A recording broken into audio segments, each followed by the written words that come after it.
gonna stop it then. If you just like keep going, then I'm just Yeah, if we gonna mess up, keep. we're just gonna start Just over. keep going. Okay. Yeah, and then I'll edit it.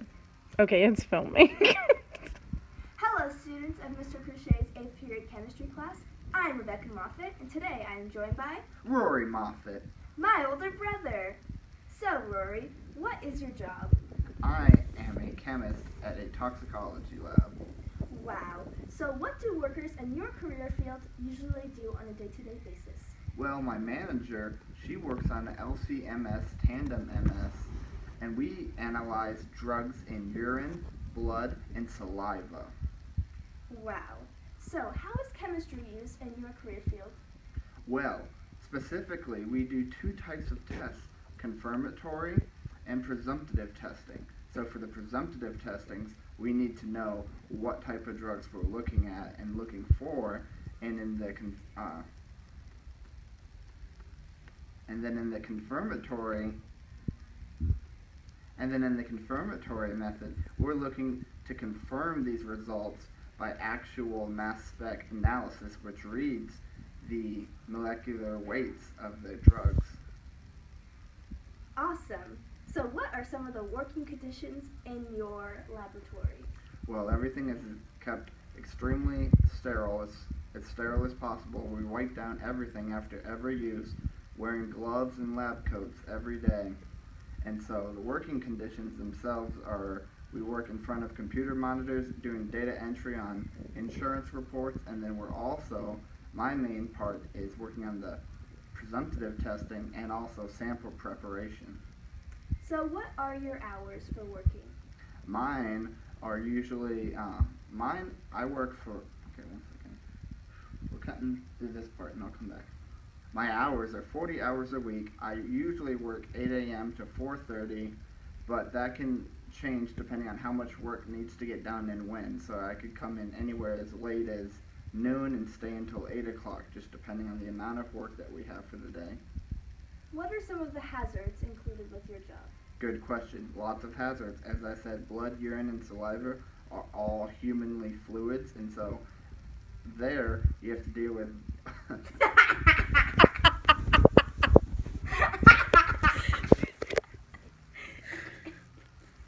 I'm glad you asked, Becca Lynn. Okay, here we go.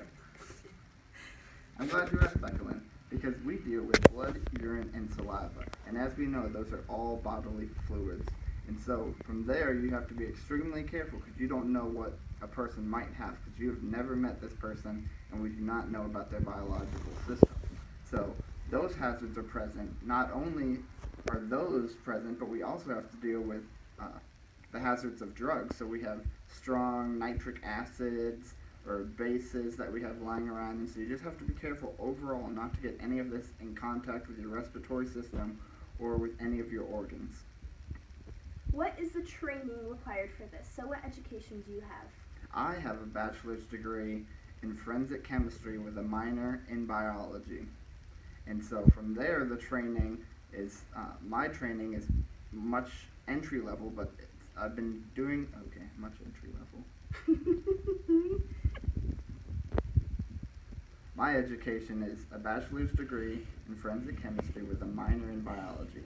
And so the training has been over the course of 2 weeks now where I have begun to master and perfect everything that I need to do in my field for work. And from there, why are you laughing?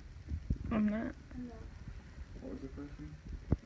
What is like the education or like the degree? Like what degree Oh, do this you is my have? degree, okay. And then you could say like what the training you had to do like classes for. Oh, okay. Okay. My degree is in forensic chemistry with a minor in biology. The training has been all on site, and I've gone through 2 weeks of training now with them. And from there, the training has mostly just been watching and doing as minimal hands-on as possible, since these outcomes affect the lives of individuals outside of the lab. What is the range of salaries for people working in your job description? Well, I make the lowest in my lab. I make about $18 an hour. We'll be going up to $22 an hour once I finish my licensing, which takes 6 months. The highest paid person would be the manager of the lab, Dr. C, and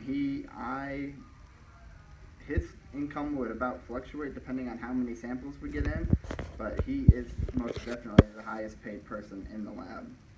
So, do the amount of samples determine your salaries? Not my salary per se, I'm on a fixed rate, but the overall lab, since his would come from the lab, his salary would be based off of samples, because if we didn't get anything in, he would still have to pay us, but he would have no money then as a profit for himself. So, what do you believe the future demand of this career field is? There's an extreme demand. Every business that's looking to hire credible employees goes through our company to make sure that their employees are people with sound moral character, as we test for over 75 different drugs, including alcohol and caffeine. What made you choose this career field? I had only ever taken one high school chemistry course at Northwest with Dr. Pribble, and so it was with Dr. Pribble that I really began to understand my love for chemistry, and from there I knew right away my junior year that I wanted to go to college for chemistry. Would you say that Dr. Pribble is your chemistry role model? I would say Dr. Pribble is my chemistry role model, So, hence the lab coat. okay. So, what do you think some personal characteristics are needed for your job? They have to be a person of very high moral character, because it's very easy in the science community to make up results and to falsify data. So you have to be a credible person who does not lie. You also have to be a highly educated person, because in some cases you have to explain what is going on to the public, and sometimes the public does not understand as well as we would imagine them to. Thank you, Roy, for joining us here today. Here's Bye, looking at Hawks. you.